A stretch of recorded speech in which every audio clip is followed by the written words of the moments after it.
And I'm like, what's that? And they're like, oh, that's Brazilian Jiu-Jitsu. So I tried it and instantaneously fell in love because it was the application of real force against a live resistant opponent and real-time feedback, what works and what doesn't. Early stage entrepreneurship and investing is all about people. The technology is really just a result of people and their hard work and their perseverance. Everything is hard. Like digging ditches, hard work, right? Building a company, hard work. The difference is the scale of returns. Why do something which will bear 5 apples versus something with the same amount of effort bears 1,000 or 10,000 apples? Welcome to the Ageless Warrior Lab. I'm BJJ Black Belt and Dirty Dozen member Dave Meyer, here to draw wisdom from Brazilian Jiu-Jitsu and the martial arts and explore how it applies to success in business, relationships, your long-term health, and making the most out of your life. What you're about to hear is an interview I taped with my good friend Arvind Gupta. Arvind is a black belt in Brazilian Jiu-Jitsu from El Nino Fight Center in Northern California with Gil and Carrie Melendez. He's also a venture capitalist who invests in artificial intelligence, biotechnology, and robotics to improve how people live. He studied genetic engineering and founded IndieBio, now the world's leading biotech accelerator. He was partner at Mayfield, where he co-founded the human and planetary health practice there before launching Novera Ventures, his own firm now focused on AI and the physical world. And prior to his life in venture capital, he was a design director at IDEO, where his work won multiple international awards and received several patents. He also co-authored the book Decoding the World, published by Hachette in 2020, exploring our future through science and technology. Arvind is a lifelong athlete. He was a pole vaulter at college at UC Santa Barbara. He was a very serious rock climber with first ascents and base jumper with over 200 jumps. And as I mentioned, he's a Brazilian Jiu-Jitsu black belt. I met him early on in his Jiu-Jitsu career, and we've been friends and training partners ever since. I hope you enjoy this conversation with Arvind, in which we talk about all the things in his life that I think we all may find interesting. I know I did, and so please sit back and enjoy Arvind Gupta. So Arvind, it's great to have you here. Thanks for making the time in your busy day. My pleasure, Dave. We are good friends. We've been training partners for many years. You're a successful entrepreneur. You're a fantastic black belt in Brazilian Jiu-Jitsu. You have all kinds of interesting things you've done in your life that I know our audience would find super interesting. Let's focus on martial arts for a second. How did you get connected up with martial arts, and how did you get connected up with me? Martial arts is something that was very far from my self-identity for my whole life. I've never been in a fight, but I've been a lifelong athlete. I did one pole vaulter, won city championships as a pole vaulter in LA. And then during college, became a rock climber, got really into that, was climbing big walls. I was on El Cap, and 2 guys flew by and opened up the parachutes, and these were base jumpers. And I was like, oh my God, I got to do that one day. Because the whole time I was on El Cap, I would wonder, what would it be like if the rope cut? So you're climbing the face of El Capitan. Correct. One of the classic climbs in the world. Yes, it is actually the most well-known climb in the world. You spend the night on it. Can I just stop you for a second there for people who don't know rock climbing?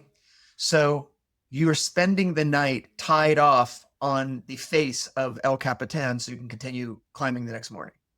Yeah, it's so big, 34 pitches in a row, 3,000 feet tall, that generally, especially if you're like climbing it, not at like what today would be world class, till 25 years ago, it was pretty fast, 2 days. You're going to spend one night and see it. And how well did you sleep, and what did you dream about? You sleep very, very well because you're so freaking exhausted. You're like, how will I sleep up there? I'm going to be too nervous. Climbing big walls was like manual labor all day. You're on your arms, you're on your legs, and you're constantly moving. You're like just so exhausted. You get in your portalage or you're on the ledge of whatever, you stop and you fall straight asleep. On El Cap, we got hit by a massive storm. Oh. We didn't plan on getting hit by a big, massive storm. So we hunkered down on what's called Camp 6, which is about 2,000 feet up the 3,000 foot wall. And it was snowing, hailing. That's very dangerous. Yeah, a Japanese couple 10 years prior to that had been entombed in ice. They just couldn't move up or down, and they were stuck at their belay. It gets very dangerous. Your hands get so cold that you can't use them. Everything stops. It's remarkable how fast that actually happens. But anyway, we were able to just hunker down a little bit. And so what do you dream about? Generally, I wake up thinking I'm back in bed at home. And then you open your eyes and you're like, oh yeah, this is awesome. Don't try to walk to the bathroom. You sleep tied in. So Yeah. if you roll off the ledge, you'll fall like 5 feet. It's a nasty wake up. But like, I had done some beginner basic top rope rock climbing. And then I visited John Will. And John was a pretty serious rock climber at the time, lead climbing. So he's the person, just for people who are listening, don't know climbing, there's no rope above him. He's the one climbing and then putting a rope for people behind him. So it was like a 400-foot climb, which for me was very significant. It was a multi-pitch climb, and there was an actual bolt that you could tie off on. So you don't have to place something in the crack. So he tied us off, and we're sitting with our legs dangling, and you're looking out. And I was gripping tightly the rope that was connected to the bolt. And he's looking at me saying, that's not doing anything for you. Like, if that bolt gives, it doesn't matter how hard you're gripping it, like, let go, just relax. You're tied off. And I just couldn't bring myself to let go of this feeling of holding a rope, even though I logically understood that is not making me any safer. It's a complete waste of time. I can't imagine what it would be like to actually try to sleep on a ledge like that. That's significantly higher. it's comfort, right? Exposure therapy. You do it enough and you're no longer worried about your systems failing. And so logic overrules your basic instinct of fear. So these base jumpers flew by. I said, I have to do that one day. And then my climbing partner at the time and we ended up going to this drop zone called Lodi skydiving, where all the base jumpers were. And so we showed up and, hey, we want a base jump. And they're like, shh, we don't talk about base jumping. Okay. And so we do our tandem skydive. We become skydivers and quickly progress. And I become a local base jumper. And so I've jumped a bunch of landmarks in San Francisco Bay Area, as well as in the Western United States. You're jumping off of buildings at this point? Yeah, buildings, antenna. And then you deploy a parachute to get you down? Correct. This was in the early 2000s. So we had these Sony cameras that were kind of big on their helmets. Now it's all GoPros. Right. So everyone's flying wingsuits, squirrel suits, people commonly call them. And that's what we were doing back in the day without the suit, just with our bodies. It was an amazing time, but it wasn't adding up to what I wanted to commit myself to in terms of what I was going to create in the world. It was an expression of something, but it was not cumulative in the sense that it added up to something that lived beyond me. I didn't know what that was for me. And so that was a way for me to pass the time. And we would actually say that at the end of a base jump. It's like a good way to pass an evening, It's sort of macabre because several people died from on those evenings. But anyway, I went to design school, did a master's, and realized I didn't have a sport at that point because base jumping requires you to run around in the middle of the night. And so I couldn't do that. And I was kind of tired of it anyway. I had base jumped over 230-ish base jumps with a lot of different objects, and I was going hard and realized, okay, I need to find a new sport for myself that could fit this new way of living. And so I realized, well, I had never been in a fight before, like a true fight, like a true chaos-driven, full-on maelstrom. I've never done that. What would that be like? This was in 2006. So I looked up, what's the best martial art to learn? Well, you want to mix different disciplines. So I found a sport called Hapkido.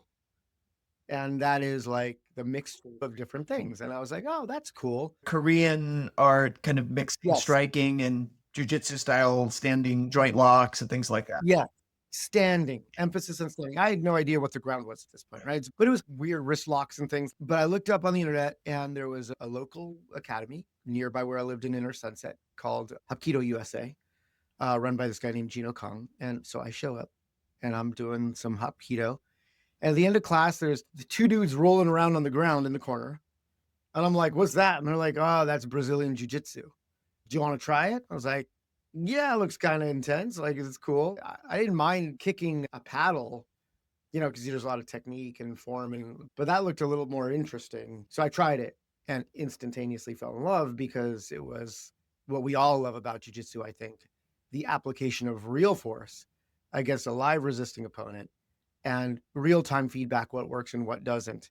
And there is that application of choices in chaos that either leads you to control the chaos or be led by the chaos. And then Alex Coriano, world-class wrestler, and happened to be a designer at IDEA with me, heard that I was into martial arts.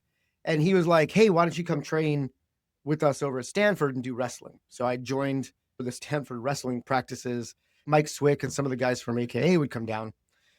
and we'd all train together. That's what immediately got me excited. So I would do Hapkido and then Jiu-Jitsu afterwards. And Gino at the time was learning from Half. Half Gracie. Correct. And I did this classic thing, right? I went super hard. It was kill or be killed. It was a great time. And then I was pushing myself really hard and competed in my first competition. That was fun. And this was in gi?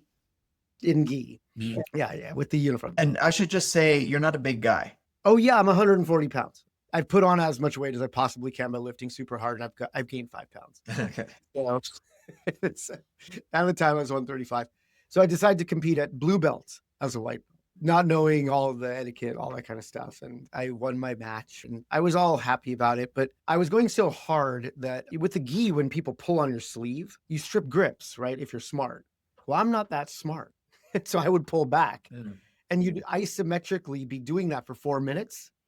And I slowly deteriorated my labor at my shoulder and it became an impingement. And back then I didn't know enough about my own body in terms of how you learn in jiu-jitsu.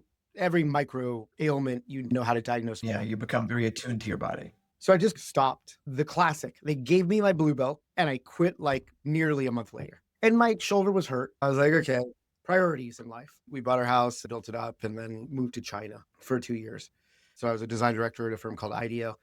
I went out there to build the product team there. I had forgotten about jiu-jitsu. So I was dreaming about jiu-jitsu, talk about dreams. It took me like 2 years to stop dreaming about skydiving and base jumping. It took me about 6 months to stop dreaming about jiu-jitsu. My shoulder healed. China was the only time in my life I didn't exercise daily. But then it turned out that literally across the street from my office in Shanghai was Shanghai BJJ. So I'm like, okay, this is pretty darn convenient. I'll walk across the street. There's no class. There's some dude behind the counter. I'm like, hey, do you mind if we just roll around a little just to see if I like it? And he looks up and he looks at me and he goes, yeah, that's fine. I was like, okay. So literally in my street clothes, we just roll around. I'm like, dude, I remember everything. Like it just came right back. And he's like, yeah, you should come and train. So grabbed a gi, went in, started training again, started getting back in shape for about 3 months, 4 months. Tour of duty up, coming back to San Francisco. And I called Alex Coriano. And he's like, hey, I just started coaching at this place called El Nino. And it's Gilbert Melendez and Nate Diaz and Jake Shields. Everyone's really good. Come train. And went straight into MMA and mixed it up. And Jung Sedon was the Muay Thai coach. And it was a great time. And I went straight to pro practice. And everyone thought, you know, who's this lunatic that doesn't really know anything and willing to stand and bang? And I just didn't care. For me, it was a real way of getting my energy out and learning something. And then at the same time, I had just left IDEO to build what's now the world's leading biotech accelerator, IndieBio. Mm-hmm. And so I was doing both at the same time. And building IndieBio, it was like building something that no one had ever conceived of or thought was possible and was in essence laughable at the time. And then my wife, Krissa, I should probably weave her into the story because she's instrumental. So when I first met Krissa in 2006, just when I started training, like 3 months after. So imagine white belt you, 3 months into training, you're invincible, right? You know everything. You're going to smoke people, right? So I meet this woman and she's not like this crazy buff, athletic. She didn't look imposing, right? Like in that sense. So literally the first day we met, I started horsing around with her at a bar and kind of like put her in a rear naked choke. And the next thing I know, I'm flying through the air. And I look up and the crowd parts and I hit the ground and slide. And the bartender gets all crazy and kicks us out. And like a bunch of dudes are like trying to fight me. And she gets in between me and all the dudes, you know, just back off. I'll kick all your asses. And I'm like, what is going on? What just happened? Like, literally, I'm so confused. Turns out she's a 6-time national champion of judo in Iceland. And she competed in front of the Queen of England and all this kind of stuff. And so she's a lifelong martial artist. And so we would mess around and she gave me a black eye doing stand-up. Turned out she had done some boxing. Eventually she started training as well because she finally was like, okay, this whole jiu-jitsu thing is interesting. I'll start training jiu-jitsu too. And quickly took to it like a fish to water. I remember first meeting you at El Nino. I had moved up to San Francisco. I had been training with them at Fairtex and then El Nino. I don't know what belt you were at the time, but you were coming up through the ranks and you were very tenacious and very smart on the mat. And I remember hearing that you did some sort of interesting biotech something, and I had no idea really what it was about. And this was the time that I had built adaptapet.com, and I wanted to get more into farm animal welfare and looking into alternative proteins, and was starting to learn about some of these technologies like cell-based meat, cultivated meat, and some of these new technologies. And at some point, I might have heard of IndieBio, which was the place that was basically giving birth to all of this. And somehow we started talking and made the connection that you are IndieBio and that this guy I've been training with all this time is the guy who's making all this science and this amazing stuff happen. And there's this whole other connection that we never even knew that we had that suddenly we started talking about. That's right. And it really deepened our relationship as well. And you've always been my mentor in jiu-jitsu and martial arts and in life in general. And so that gave us a lot more surface area to really talk about and to work together on. Frankly, we're both mission-driven people in the broadest sense of the word. That's what makes me so excited in life, right? You put these goals out there, they're maybe never achievable, but that's not the point. The point is more as much mastery as possible while we're here. To me, and I think to you. And so that's the other reason I think we're always trying to spend as much time together as possible, which is not nearly enough time in general. Let's talk about your business career. And I'm really interested, do things that you picked up from martial arts impact how you work in the business world? Do things in the business world impact how you work in martial arts? Yeah, I live in the world of startups. I'm a venture capitalist. IndieBio is a fund.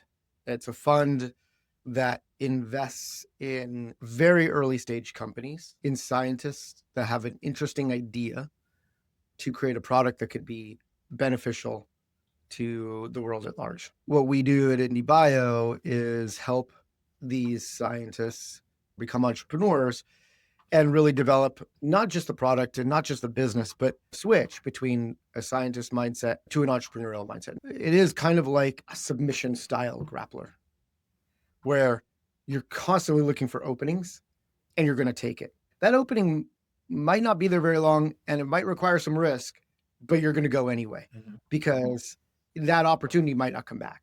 So that's the mindset that really separates successful entrepreneurs from non-successful. I mean, I've invested in over 150 companies. Portfolio is now worth over $6.5 billion. So we've seen a lot of variety of what works and what doesn't in terms of mindset, not just in terms of technology. Everyone thinks, oh, it's a technology, and it's not. Early stage entrepreneurship and investing is all about people. The technology is very secondary in many ways, which is a surprise to most people outside the industry. You just hear about the technologies, but the technologies are really just a result of people and their hard work and their perseverance and finding those openings. Like Waymo's been around forever and it's just now starting to roll out to other cities. And like people are gonna be like, wow, all of a sudden there's Waymos everywhere, but it's not. It's like this perseverance of time and effort over now well over a decade. Right. And I think that's also jiu-jitsu is the same thing. It's like people look at the fruit and they don't understand that the soil had to be tilled and the seeds had to be planted and had to be watered and how many droughts came by and how many things that happened, but they just look at the fruit and say, look, there's fruit. Yeah. And if you do it really well, you get 1,000 apples at once. That's what I do, right? I always say everything is hard. Man, everything is hard. Like digging ditches, hard work, right? Building a company, hard work. The difference is the scale of returns on that labor with someone who is fortunate enough to be in a position where they could be an entrepreneur and that we could talk about all what that means. Why do something with limited potential? Why do something which will bear 5 apples versus something with the same amount of effort or within spitting distance of the same amount of effort bears 1,000 or 10,000 apples? And that's the heart of venture investing. It's the heart of venture capital and what separates venture capital from building a convenience store and going and getting a loan to do so. There's so much that's unique about you, but your ability to see opportunities, understand them, and also your ability to evaluate what is real and what is not real, which is obviously very important for venture capitalists. What's real and what's not real is actually quite simple, as long as you don't lie to yourself. but many people lie to themselves because they really want to believe what they want to believe. And so if you want to believe something is real, you'll figure out a way to make sure that you believe that it's real. It's that simple. Theranos was a bunch of investors that really wanted to believe it was real. There was no real VC investors in Theranos because there's a process. I think there's two components to what is real and what is not. There is the question of, is this person qualified or able to build what they want to build? End of story, right? Like, so if there's a 12-year-old that comes to me and says, I just cured cancer, obviously, I mean, not just by the age, but by the statement of I've cured cancer, which is a statement anyone that's cured cancer would never use. It's not going to be real, right? You're going to be very skeptical, and you just have to look at, okay, then tell me the details. So it goes back to details. BSers never go into details because that's not where they live. They live in the emotional side of things. So this is the abuse of the analogy to martial arts, just like in jiu-jitsu, right? So imagine rolling with someone who's a pretty good grappler, but knows no submissions. At some point, you'll be like, there's no threats here. If someone's saying they want to do X and it's technical, if they don't have the technical ability to do so, then it's obvious. That's why determining what's real and fake is actually rather easy if you use logic. If you know nothing about the space, and I know investors that are very successful that know nothing about the technologies they invest in, they just read people and then they take the risk. So you could invest in something that may not be possible, but as long as you know that, it's okay. So nuclear fusion, is nuclear fusion possible? We don't know. And billions of dollars have been invested in trying to make it real. Are those people credible? Yeah, they're credible. Are they backable? Yes, they're backable. Is fusion possible? We don't know. So that's the nature of investing in science. You mentioned companies that make the world a better place. I know you're mission driven. Do you have a way to sum up your vision that guides you? The most impact, and we can determine that by shorthand, right? Will it impact 1 billion people? Does it have the ability and scalability to impact 1 billion people on the planet and produce $1 billion a year of revenues? That's a scale question. It says nothing about technology, it says nothing about anything. It's just, can you scale this idea to $1 billion in revenues, and will it be able to touch 1 billion people on the planet's lives? That's what I'm looking for. So that cuts across AI and food from IndieBio, therapeutics, drugs that cure disease. And so these technologies, they're not always consumer, right? Consumer is something you could buy at the store. Enterprise is something that businesses buy. And then there's infrastructure, which is like something that businesses buy to build things with. So it's even deeper. And so I invest across all of those. That's what I think can create long-term impact. And the way I measure my life is very simple. Write all the companies I've ever invested in on my tombstone, and then you could measure my professional career that way. Have they created impact or not? So it's a very long-term way of thinking, which you have to be in, I think, in martial arts, but also in my profession of investing, is if you think short-term always, you have no ability to create opinions that matter. And you have no way of learning because you don't have an opinion that has to change with new data. And so for me, my time frame is my lifespan. That's a definite long-term approach. Yeah, this isn't something for me that I want to get in, get out of, make a bunch of money and go sit on a beach. Like nothing sounds more horrid to me than sitting on a beach. So is there anything that you have changed your mind on that you used to think was very true that you now think that actually I was wrong on that in any area of your life? A lot of things, but I tend to correct them very, very quickly. And I think like that's the difference, right? It's constant course correction. And that's how you can stay with a very rapidly changing world. I always joke that the only thing I know how to do is learn. It's the only skill set I have. And so it fits me as a VC very well because my job is literally to learn about a person, an approach, a technology, and then make an opinion on it and then either back it and work closely with the founder to help them grow or not. You know, it's interesting. I didn't start jiu-jitsu until 2013. I was like 38, 39, starting jiu-jitsu at El Nino, banging with everyone in MMA, right? All the pro fighters. I think back on that, oh, I could have started earlier, or oh, should I have not stopped in 2007, right? Was when I stopped training. No, you do things and then you come back to them. So what was I blatantly wrong about? They're going to sound dumb and they're all short term. Oh, I wish I sold a couple companies a couple years ago. That would have made some more money. That's a local maximum, not a And that's global. hindsight as well. There's always hindsight. That's the only tool I could use for have I made a mistake. Right. I'm always looking back. It's a constant cycle. As a matter of fact, the reason I thought IndieBio had a chance of succeeding was because the model that I set up, which was investing in several companies, more companies than most people, was I would have a faster learning cycle than other VCs. And as long as we reviewed at the end of every cycle what went well, what didn't go well, and then go and modify what you were doing, to reflect that, we can learn faster and adapt faster than anyone else, which is what happened. And from working this into what I'm calling an operating system for my founders, loosely inspired by John Boyd, who invented this loop for training pilots called the OODA loop, observe, orient, decide, act, right? Yep. I'm basically very loosely adapting that into what I'm calling the Apex operating system. It's a mixture of Apex predator behavior and John Boyd's OODA loop. I started it because my girls just started wrestling. We all picked an Apex predator we wanted to model ourselves after. I took that thought experiment and started pushing it. I was like, damn, I think there's actually something here to learn from. And so I started building this out. I'm writing it now for my founders that I invest in. The very simple idea is the person that makes the decision fastest wins in any altercation, any fight, dog fight, or MMA match, whatever. So if you could observe what's going on, orient yourself to what's happening, decide on what to do, and act on it. That's the OODA loop. That's the OODA loop.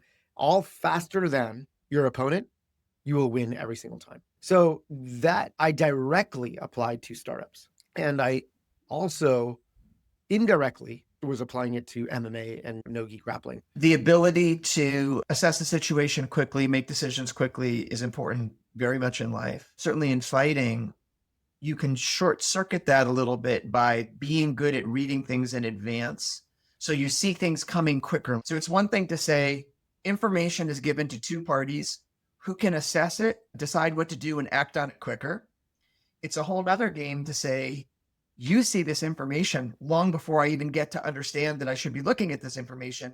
And so that buys you all this extra time to make decisions. And so from a point of view of fighting, that's why we talk about reading the room, seeing a situation before it evolves, staying out of dangerous situations, reading someone's intent. Don't wait until you know that there's a fight. And I know that that's true in business too. If you can see things in advance, if you can read the tea leaves, it saves you from having an equal playing field. And now it's going to come down to who can move quicker. But sometimes you do get the information at the same time as other people, or sometimes you're coming in late to the game. And that's where it's really important that you can assess and make decisions quickly to catch up. You've always taught me this, right? There's two ways to go faster. One is patterns are the ability to orient faster. So for instance, in striking, if I throw a cross, I almost always know a hook's coming after from my opponent. And so that means a duck under, pivot out, and then a cross is open with an open angle. Almost always. That's a pattern, right? Dot, dot, dot, dot. You're going to do that every time. Or you get someone coming after you with a jab straight, you could change levels and hit a double leg.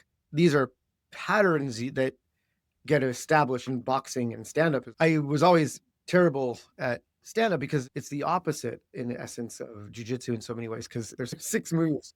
And it's all about establishing patterns, breaking patterns, using rhythm, unusing rhythm. And so I think that's got a lot of parallels to business.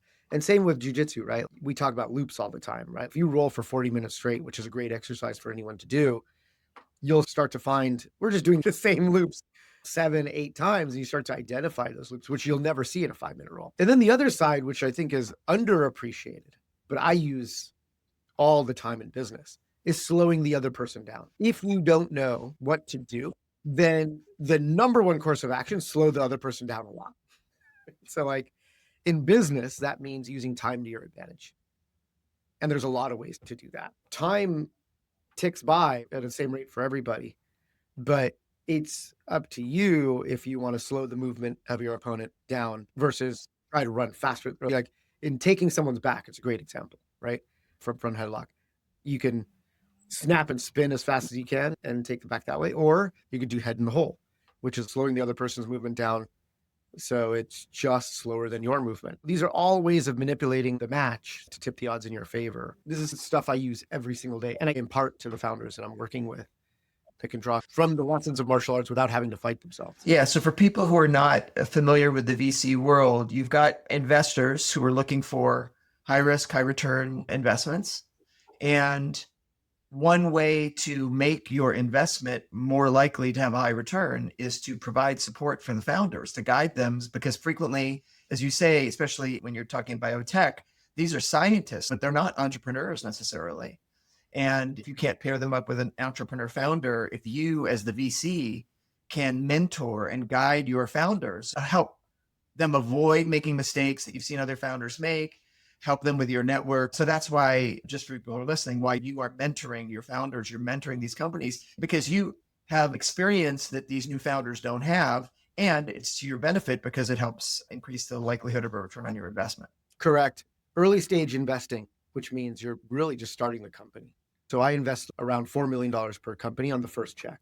And whether I've invested in founders that have had 2 IPOs in 5 different companies, very experienced, obviously, has already made a lot of money, to first-time founders that had an idea and really need a lot of help learning entrepreneurship. So I've had the full range across all the people I've invested in. Everyone appreciates these insights. If you're the type of person that's going to go try to grow 10,000 apples at once, you're the type of person that wants to hear it all and learn. So it's great for me because I enjoy mentoring. I think that as a VC, that's the number one skill set you have to have. You said you know how to learn. It's so obvious with your training on the mat. You're one of the most inquisitive, thoughtful people. You will always be wanting to understand why a move works, always be working on it. Every time I see you, you're always, here's a new idea I have, here's a new thing I've been working on. And you make the effort to seek out instruction. When you travel, you get with the best guys in the world, you take private lessons from them, and you assimilate this information. You do that, and your wife, Krissa, who, by the way, I hope to have on the podcast. We haven't had any women yet because she is so interesting and so talented in so many ways. But I think that your ability to put yourself in rooms where you are with the people who can teach you, and your ability to then be curious and thoughtful and assimilate information is one of the reasons why you're so good at jiu-jitsu. And I'm certain it's one of the reasons why you've had such success in the VC world. Yeah, thank you. Venture is very interesting. You could decide to invest. They have to decide to take your investment. It's not like the stock market where you just buy something. It would be like going to the store and seeing something on the shelf that you fall in love with, and you're like, I want that. And they're like, no, sorry, not for you. The reason venture is so cutthroat is because there's a lot of people all asking that founder, hey, we'll give you these terms. We want to invest in you. Here's all the things we offer. And there's not that many great founders. There's not that many great ideas. It's maybe a handful a year. So that's the level of competition we're talking about. And so the ability to learn and listen is really critical, because founders will really find that authentic. As a founder, you want to work with someone who genuinely cares about what you're building. And it's remarkable how many VCs don't actually care what the person's building. They just care, hey, can you make me some money? Yeah, in the area that I've been working for a long time in food tech, there's a lot of very, very mission-oriented founders, and they're trying to create a new technology for creating protein that is going to not involve animal suffering or be better for the environment or just be better across all kinds of measures. And a constant thing I hear from those founders is investors said they were mission-aligned investors, but then when the going gets rough, suddenly they're not mission-aligned anymore, and they just want to force the company to do whatever it's going to take to turn a profit. It's few people who truly are mission-aligned investors and are patient, have the patient capital to let a company do what it needs to do to really have success and grow. What you're seeing is the nature of alignment. So everything requires partners. Most VCs have investors. Those investors are called LPs, limited partners. So the VC's job is to return money to their investors by investing in companies that eventually make more money and then bring that money into the VC. And the VC takes a small percentage of the total profits and gives the majority to the limited partners. And so it's their responsibility. It's called a fiduciary, which is your legal responsibility is to maximize the returns for your investors. So people can say anything they want, but their job is to return as much money as they can to their investors. And that's where you find there wasn't alignment between what they were saying and what they were set up to do. Mm-hmm. And in the good times, it doesn't matter. In the bad times, that misalignment shows up. Right. The reason I never got into that issue is because I always said, listen, the only way to change the world is through capitalism. And that is the economic system that we have today. Whether you agree with it or not, doesn't matter to me, because that's the system I'm working in. So therefore, the companies that I work on have to be able to make a profit by selling amazing products to people who love them. Otherwise, they're not sustainable and they're going to die. And if the company dies, then the goal isn't met, which is why I go back to the tombstone.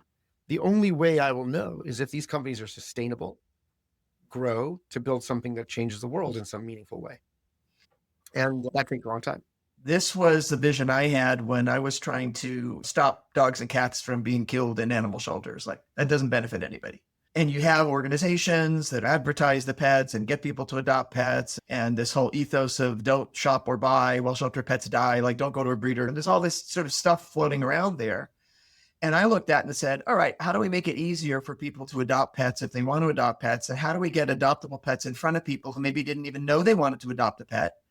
And that's where this idea of a website and a searchable database comes from. But very importantly, how do you fund it? And how do you create value for companies so that this becomes a self-funding thing? Our whole plan was not to rely on donations because that's potentially unsustainable.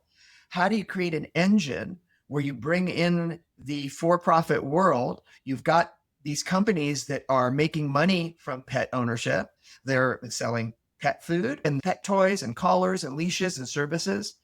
How do you get those companies to fund this thing that saves the pets? And that's the beauty of Adopt a Pet. So it was totally sponsorship driven. And the reason it was able to grow and the reason it was able to save the lives of millions of pets over all these years is that there's a financially sustainable loop that's going on. So it's in industry's interest to support the pet adoption website that gets people to save the lives of the pets and enhance their lives so they can sell them products. And that's a great thing. To your point, as a person who's on the world saving side of things in the nonprofit arena, so many of the problems that the world faces, not all of them, but so many of them are generated by for-profit activities, right? So if it's polluting rivers and streams, climate problems, inequities in wealth, if it's not a naturally occurring thing like a disease or something like that, but even then, frequently it's toxic chemicals that are put out by companies that are causing increases in diseases, things like that. If it's the for-profit world and the desire for profit that is creating these external problems, they're not trying to, but it's a byproduct of just trying to make money. How to create companies that by making money, they're going to be solving the problems. And if you can set up situations that companies and industries profit by solving problems for the world, you're going to turn that whole thing on its head and save the world. I know that's what you're talking about. Adopt a Pet is a brilliant example of that. It created tremendous value for the actual saving of animals for everyone involved, which is why it was sustainable. It didn't require you to go raise philanthropy every quarter. Right. And I think that's the fundamental difference between the mechanisms I'm trying to use to create change of capitalism and risk versus philanthropy, which says, okay, I'll go get fully risk-free dollars, right? In other words, there's no return required. So I can do anything. I can be as risky as I want. There is no constraint. The problem is with no constraints come no pressure to evolve and create something sustainable. And pressure is everything. Like in a fight, the reason we all love fighting, I think, the reason I love fighting is the pressure of a fight forces evolution. As we get older, our game has to evolve to maintain the same level in the same room. And I call it selective pressure. As a matter of fact, AI is having its selective pressure moment, I think, shortly. So far, it hasn't had selective pressure. In other words, OpenAI is not being forced to a profitability level yet. Right. It's endless venture dollars, which means it could build anything it wants. So at some point, everything has to answer to profitability. My rant on nonprofits is there is a Darwinian force that acts on companies to create a product or service that people actually want to buy. If you don't eventually do that, your company is going to fail. You can get away for a while, but eventually your company is going to fail. The 100%. Darwinian force that's on nonprofits is to raise donations, because if they don't raise donations, they're not going to be able to work. And that's fair enough. But the pressure isn't to solve the problem, because you're not being paid to solve the problem. You're being paid to give a feeling to donors. I call it selling the feeling. So if someone wants to save shelter pets and you have a really good brochure and you tell a really good story of how you save shelter pets, you're going to get money. Whether you're actually saving shelter pets effectively for those dollars is a different question.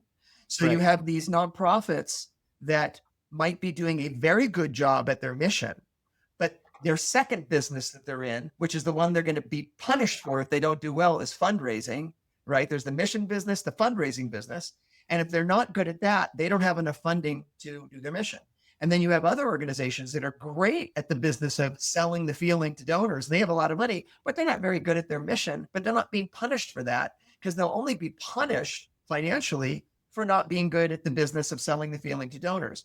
So there's this misalignment. Was another cool thing about Adopt a Pet, that we bridged that gap because we were being paid for delivering views for our sponsors' ads. And it was those same views that would save the animals. So if we weren't doing a good job getting pets adopted, by definition, then we're just not doing a good job in getting our sponsors. So that was an unusual situation.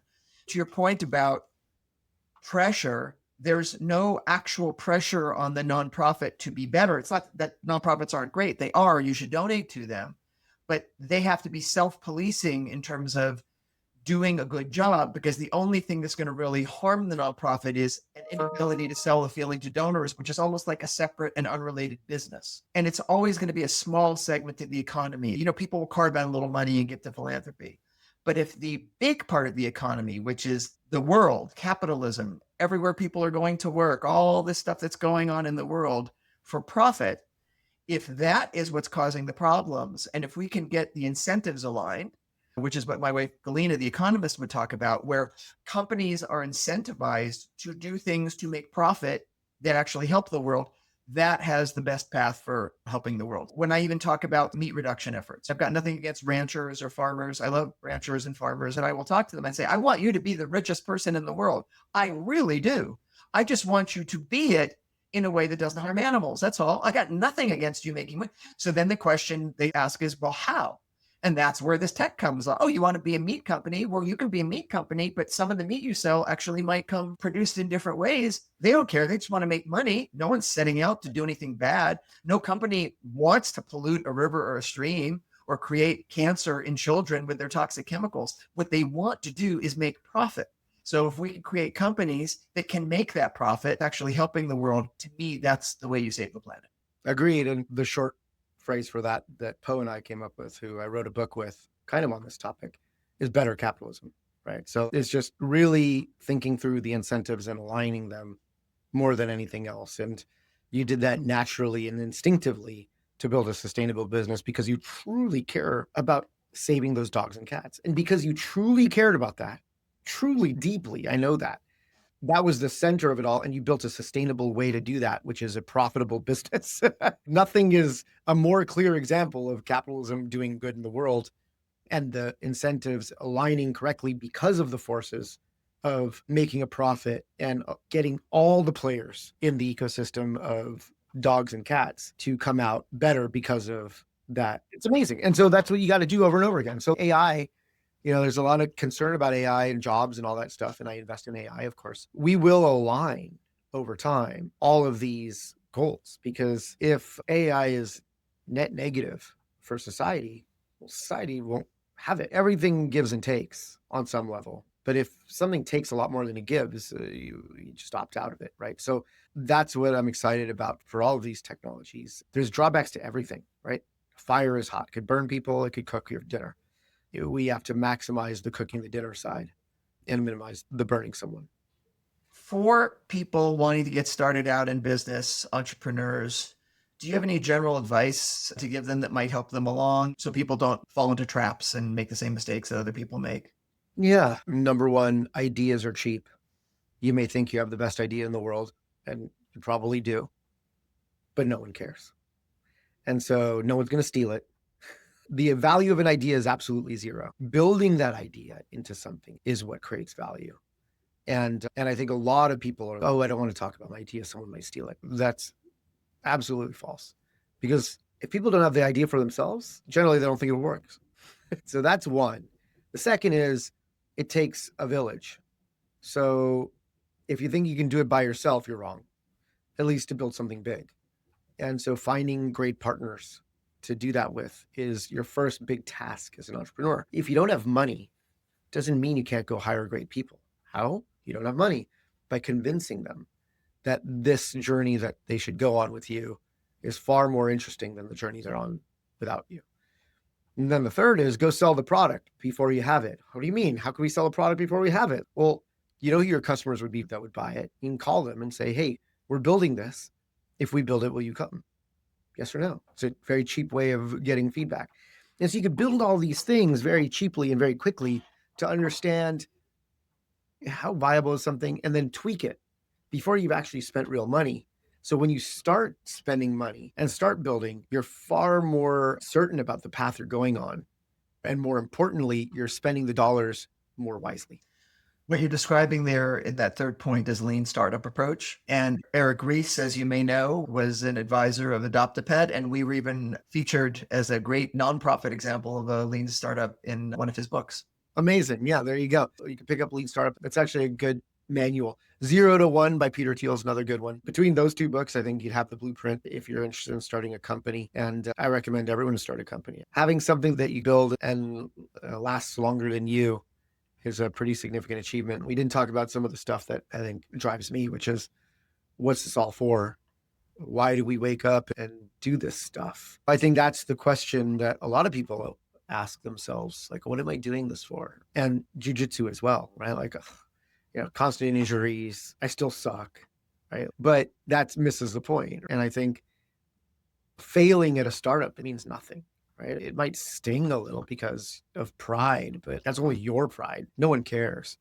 It's a whole other topic, but an important one of separating yourself from whatever you're building and enjoying that in and of itself, and that becoming the meaning of life versus any outcome, just like jiu-jitsu, right? Like if black belt is the outcome you're driving to, you quit right when you get your black belt. Mm-hmm. Dave, I want to be you one day in the sense that you still compete every year. You train as much as anyone I know. And it's not about winning or losing, although you still don't like to lose. So you haven't lost that. It doesn't stop you from going out there and learning and competing, right? Like competition's where you learn. Sure, the room is fun, but you apply it, right? When you raise the stakes a little bit, you're like, oh, it turns out that I only want to do 3 moves that I actually know. Turns out all those fancy stuff that I'm willing to throw and hit in the training room, I just don't feel comfortable enough to throw and hit out on the stage or whatever. I appreciate you're saying that you want to be like me. At least somebody wants to be like me. I think competition is fine for people who want it. It's not for everybody, but it gives me a goal. And my original reason for competing was wanting to get the adrenaline that you don't get in your normal training. That's like a missing piece in the fight puzzle. You can train your punches, you can train your kicks, you can train your takedowns, you can get stronger, but you're not training actually being scared or adrenalized in any way because it's friendly, unless you're stepping into a ring and really training like you did at El Nino, where you're stepping into the octagon, even with your friends. Yeah, that's scary, but I can still compete well with younger guys. My feeling has always been leave your ego at the door. Of course I like to win, but if somebody beats me, then they worked harder than me. They beat me because they're better. Cool. Well, how'd they beat me? Can I learn that? Or why didn't my things work? It's all learning. I mean, it's easy to win. Just compete against people who suck. And if you want a black belt, go buy a black belt. I think what you're talking about is it's the path. And for founders, of course, you have an outcome that you want, but the ability to enjoy and live in the path, because it's the path that you're always going to be on. Life is a collection of stories at the end. And so the more interesting the path, the more interesting the collection of stories. Like, obviously, we're all outcome focused, right? My goal is to make a lot of money for my investors. That's literally my goal. And to do that by investing in breakthrough companies that change humanity in some way. These are big goals, right? Again, long time frames. So in essence, my job has longer time frames than most. And so if you don't inherently love what you do every day, and that includes the bad stuff, right? Like, oh, company's shutting down. You don't love it, just in the same way you don't love getting smushed underneath some dude in side control, like Dave Myers. You don't love that, but you'd miss it if it wasn't there. That path, I think, is what makes things meaningful. If we took all pain away from life, is it really going to be a meaningful life? That's a more important question, I think, than most people give credit to. It is the presence of suffering that allows us to appreciate when there's not suffering. Absolutely. Because things are relative. You had mentioned that your first 2 points of sort of pointers to entrepreneurs is no one's going to steal your idea. Don't be so worried about that. And go out and get in the room with better people and convince other people to be with you. Those are both martial arts concepts too. So someone who's not willing to trade ideas, you see this in old martial arts, like we're not going to teach you this secret move or I remember those days. absolutely. But the best schools, the best laboratories are where everyone is happy to share everything with everybody and where you're getting really good people on the mat, right? You want to be the tail of the lion, not the head of the sheep, right? Yes. Which isn't to Great. say I don't love sheep, because I do love sheep. So you want to be in an environment where you're surrounded by people who are better than yourself. You want to be in an environment that's very open for sharing. That's the way you get better. You're always on a path of getting better. And even when you're getting old, like me, 63, and maybe you're not objectively overall getting better because there's physical limitations that are coming into play and just life and you're busy, you can still be increasing your knowledge. You can still be getting better in certain areas. You're always learning. You be a lifelong learner. You may not be able to be the executor as well as you used to be, but you can get smarter and smarter. Yeah. And pain's a great teacher. And my true joy is in learning and creating off of what I learned. So, like, writing a really nice sentence for me is a true form of joy, right? So I could find joy in the craft of writing a book or writing an email or my quarterly letter to my limited partners as much as I find joy in the company IPOing or getting acquired or something like that. That's what jiu-jitsu and martial arts is. I'm 51 now, right? So, like, I'm old. So why do we do jiu-jitsu? Right? I'm not going to be number one in the world ever at adult. So what's the point? One might ask. I think finding meaning and finding joy through the movement itself and nothing else. The ability to create kazushi from single leg X and enter and entangle the legs effortlessly. There's joy. That's like writing a good sentence. And life is a series of those, right? And then you get to the end of it and that's it, right? I think there is no meaning beyond those moments. You could either reject that and say, okay, well, then there's no point to life and I'll kill myself. Or you can say, I'll rebel and make meaning myself. My take on this is, first of all, with regards to the enjoyment of the sheer movement in jiu-jitsu, or really any art for art's sake, what you're describing is the feeling of the beauty of executing something and navigating space and strength and opposition to have this beautiful, to you, outcome. I agree that it's such a beautiful feeling, but I don't just get it, and I'm sure this is true with you too, when I'm the one who's executing it. If I'm the victim of that, I equally love it. I train with Wolf, right? Wolf Barnado at Black Sheep, north of San Francisco. And I love training with him because he plays with me. And it's just so beautiful to feel great jujitsu. Like, it's poetry in motion. I think that's what you're describing too, that just that feeling of poetry in motion to cause things to happen a certain way, that come together a certain way. And it doesn't even matter if you're the one executing it. In fact, sometimes it's incredibly fun to be the one who's being victimized by it because it makes you laugh at yourself and realize how you didn't see that coming or how you were misdirected or how you were tricked. And it's just fun to me. Yeah. And that's where jiu-jitsu, I think, is awesome, because the better you get at it, the more fun it gets in that way, right? So, like, you and I could train and it's just a series of traps, right? It's all it is, right? And avoiding the trap or recognizing the trap and or retrapping. And then you go with someone else that's the jacked blue belt wrestler MMA kit, and it's going to be, there's one speed and one approach, right?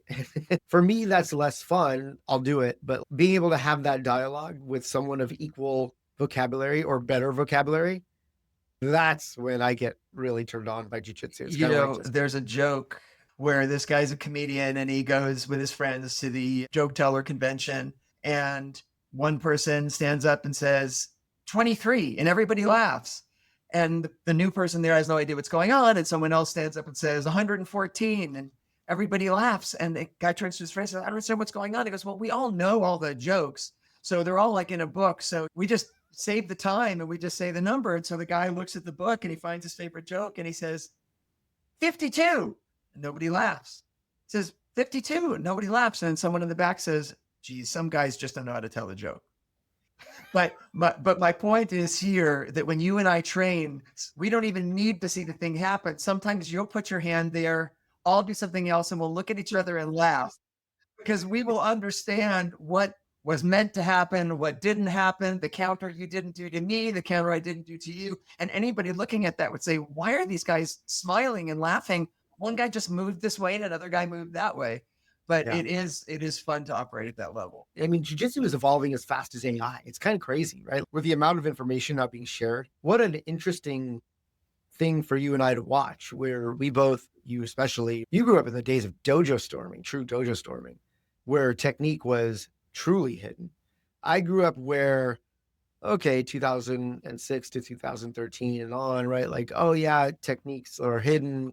The Danaher guys are doing this heel hook stuff. And then all of a sudden, BJJ Fanatics and YouTube makes all technique available at all times. And so now we've gone from information being the strategic advantage to information overload, or you don't know where to look. Which trend lock do I need to understand? And so jiu-jitsu is evolving at such a rapid pace that it doesn't resemble jiu-jitsu from even 6 years ago, 7 years ago, right? Like short Achilles locks now being the thing catching everyone because everyone knows how to slip to heel and flip the knee line for heel hooks. Rear naked's being hard to get because everyone knows how to hand fight, even with the body triangle. And now with ADCC wrestling coming back around as a big part of the sport. So that's one of the reasons I love it is you're adding more vocabulary all the time. And it really is endless. And, you know, the joke, what's old becomes new again. Like yes, I know this certain set of things. And then I just wait for everybody to forget it. And in about 5 years, they're all going to work again. Dan Mark's joke, right? I've forgotten more jiu-jitsu than you've ever learned. Yeah. Right. Well, that is literally true for me. I have forgotten more jiu-jitsu than most people have learned. And that's sad. I hate to admit it, but it is true. And sometimes I'll look at something and say, man, I haven't seen that in a long time. That's one of the benefits of teaching, by the way. If you're just training like I do, because I don't have a school, you're only really seeing what is current that people are doing these days and what I do, right? But if your responsibility is to teach a full curriculum, over a course of the year, you will have taught your beginners things. You'll be revisiting each year, every 2 years, the whole panoply of techniques in a way that you won't if you're not responsible for teaching people. Totally. I'm just watching Chris's staggering improvement levels since she started teaching. Like she's smaller than me. Taps me legit several times now in a row. I think teaching does a few things. First of all, it forces you to revisit techniques that you wouldn't normally use because for this level, I want to teach people these techniques. I haven't done this in a long time. Maybe I can't even make it work, but that's just because of the quirk of my body. I'm still going to teach it because it'll be good for other people. So it causes you to widen your lens beyond what works for you today into, well, I need to teach this person. So I'm going to show them all these things. And then it forces you, as you were just saying, to have a better understanding, because it's one thing when you just do a technique, but when you have to explain it and articulate it, you have to break it down, you think about it more. And then when people ask you questions, especially questions you don't have the obvious answer to, like, why aren't you doing this? And sometimes you may have to think about it. And you may even think like, I should be, that's actually a good point. Or how does this relate to that? It causes you to just process and relook at the moves. And I think that then opens up your ability to teach yourself, to learn more moves, because you start to realize, oh, I guess this is the key point in this move. I never really thought about that. And then you start bringing that into your execution of the move, and suddenly you're better at it. Actually, there's 2 points here. I was a brown belt during lockdown. We have a gym in my garage. And Moses, one of the instructors at El Nino, we were training and he's like, Arvind, you never slowed down. You only have one speed. I was like, what does that mean? And he's like, stand there. And I'm standing there. And they pushed on my chest. And I take a step back. He goes, try lowering your base a little. Pushes. And it was literally like Steven Seagal stuff, right? He's like, grab my hand, pull. And he kind of just slowed me down. Mind you, I've been training 10 years at this point. It's not, I trained as many hours as the pro athletes at our gym. And we trained again. He goes, just roll at 50% speed. And that meant I couldn't either pass or guard it in the way I would normally do using speed because I'm a smaller guy. And all of a sudden I started seeing new moves that I knew, but I never used. And I then went to a training with the guys in the gym and I made it my goal to not move faster than 50%, which meant everyone passed me. The guys that would never pass me in their lives, right? Like immediately passed me.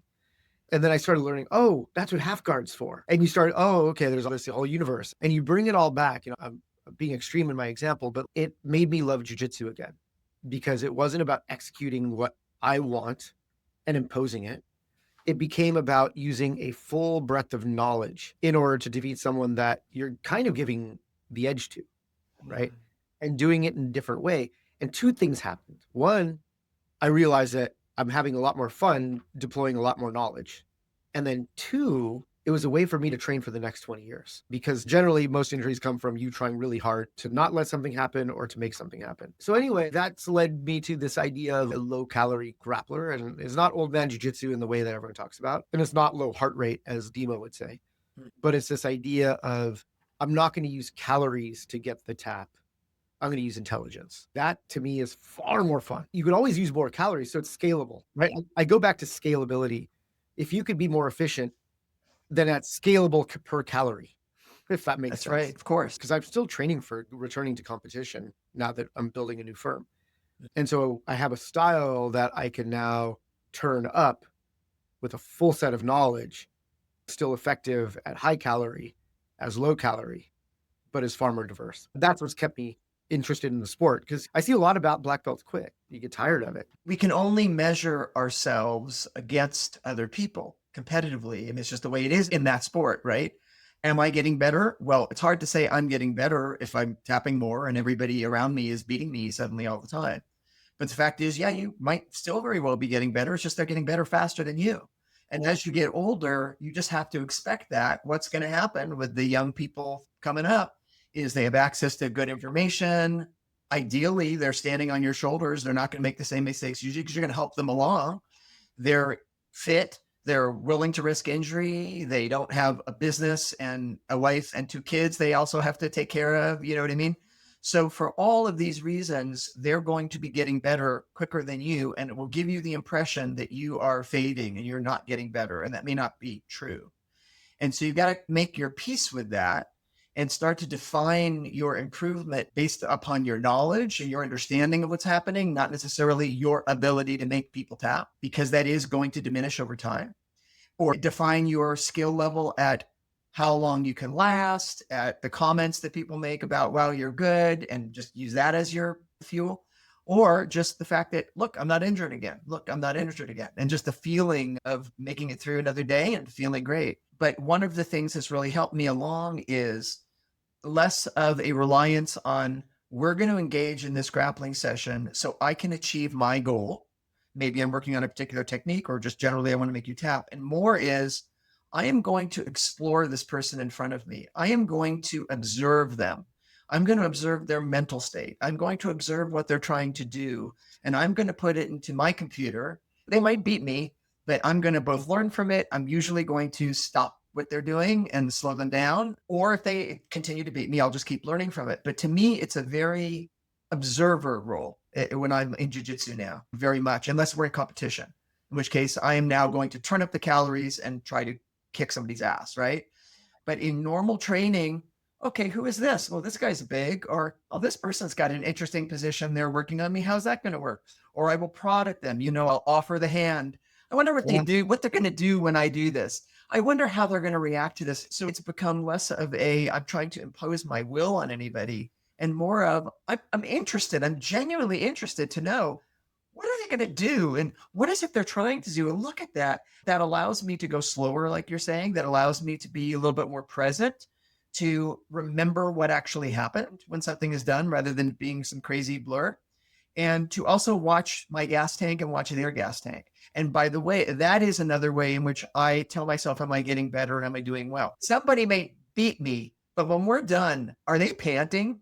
Because I'm generally not, right? So I'll just watch their gas tank go down faster than my gas tank goes down. That's right. That's a great measure. So it's very much letting go of trying to impose my will and more enjoying the trip, enjoying the movie I'm now going to watch of this big, strong person, of this young, agile person, of this very confident person, of this very unconfident person, of this twitchy person.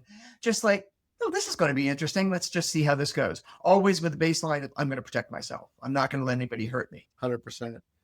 Yeah. And it's something I'm still trying to like, I still have the ego. I don't want to get tapped, right? But that'll eventually go away. It's easy to be super loosey-goosey with someone that you can just smoke, but take someone, your skill set, it's a scrap. And for me, my ego does get involved still. And so that fight for me is also part of fun, of controlling myself. And I think that's a huge part of entrepreneurship and venture is I don't get FOMO'd by deals because I'm very good at controlling my emotions. And that comes from, among other things, martial arts, base jumping, but really martial arts since the last 13 years. And that's an important thing I get out of training that is directly applicable to my success outside the mats. I think it's fine to have ego, and I think it's fine to want to win as long as it's not getting you injured and not blinding you to the ability to learn from what's happening.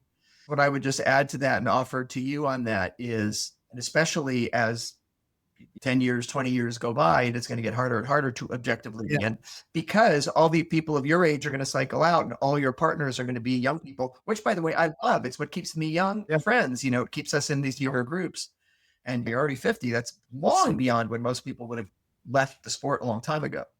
This is true. But I'm the oldest one in El Nino, I think. For sure. If you're at a fighter gym, we've spent our time in fighter gym. That's a young man's game. I mean, we're really ancient at that point, as opposed to just a, sport jiu-jitsu gym. So you can want to win. Of course, it's not fun to lose, but it can be fun to witness great technique and appreciate that and pay homage to that. It doesn't mean you don't care about winning. It doesn't mean you don't care about the outcome. I can want to win. I can be trying to win. I can like winning. But if I lose, it's not an ego thing for me. It's like, well, you're better than me. You did a series of moves and something happened that you were better than me. It's not a statement on Dave. I bring a certain knowledge and certain physical capabilities and certain strength and speed and experience. You bring all those things and match them up in this moment in time. Oh, you caught me in a move. It doesn't mean I don't have my knowledge and my experience, and it doesn't affect who I am. It doesn't affect my ability. It's not a statement about me. It's just a statement about a comparison of two sets of abilities. There's no value judgment to it. So yes, I want to win, but I'm not hurt by the fact that I lose. Kudos to you. You must be working really hard. If you beat me, you must be actually really good. You probably quit in time. Or maybe you're really strong. Or maybe you're super flexible. I don't know. I don't take it personally. That's where I remember you had to counsel me after my second fight to win match, which I lost. I hadn't lost in a while in competition at that point. And it was because I had lost control of myself. Remember, I had the game plan. I wanted to slam this kid. And that's all I wanted to do for the crowd. And it was clear they had game plan for that. And you were screaming, sit down, go to garden. And I just wouldn't do it. And I lost because of that. And the next day I was just so upset at myself, not because he was abjectly better than me. It was because I was inflexible. Right. That was the whole problem right there. And it was a defeat I brought onto myself as opposed to someone shoved down my throat. And that made it so much worse. And to this day, I think about that in terms of business. And I call it unforced errors, right? How do we eliminate all unforced losses? Like being wrong, fine. That's no problem. But knowing you're wrong and then continuing, dumb. Again, I go back to control of self as being one of the great aspects. How do you be a champion? Like everyone wants to be a champion, but how do you actually do it? That's a really important discussion, not only for my children and I to have, and me and my wife have it, because she's got more medals than me. She's a better competitor than me, but also with the founders I invest in. In essence, they need to become champions of their own sectors. It goes back to dedication. It's not a balance because you can't be balanced and be a champion. I'll leave you with one thought on the blinders for that match, which I remember very well. And I know that you were by every measure better than the person. I lost. It doesn't matter. Jiu-jitsu can be summed up in a million different ways, but one way I sum it up is adapt and prevail. End of story. That is a motto of mine, adapt and prevail. And what you weren't doing in that moment, but you are actually so good at doing is adapting to fluid situations and not trying to force something. There's a certain outcome you get, but you're open to how you're going to get it. It was my ego driving me. That's why I was so angry. I wanted the slam for the crowd. Yeah. Exactly. And literally that's all I cared about, this high amplitude slam that I was working on. And my ego bested me. I won't call it a depressing moment, but it was a wake up for sure. Well, hopefully good things came from that because generally you do win in the things that you do. And I would say if you win, the world wins. Thank you. That's what I want to do, right? So in AI, what are systems of AI that can make humanity have more choices, more opportunities at lower cost? So everyone feels more wealthy. That is the type of stuff we're doing with biotech. How do we have more cures for diseases? How do we have more opportunities for different food systems for people all over the planet? It goes back to 1 billion people, right? Like the scale of what we're talking about. Well, we have skillfully avoided your newest venture because we can't talk about it yet. But when we can, we'll definitely have you back on here because it's just the next incarnation of you using all your skills to make fantastic, interesting things happen. Arvind, thanks for taking this time. Can't wait to get back on the mat. And again, thank you for all the support that you've given to me. You're an inspiration. Same, brother. Have a good one. I hope you enjoyed my discussion with Arvind Gupta. He's a great guy, and I hope you'll check out his book, Decoding the World. We'll have links to that and everything else we discussed in the show notes. And if you enjoyed the show, please do subscribe to our channel on YouTube and click like and, of course, share. And if you have any comments at all, please do send them our way. I read them all, and it really helps me understand what you're thinking and how I can be best of service to you. I'll be back next week with more wisdom from the lab. And until then, keep developing your wisdom, your strength, and go out and do good in the world.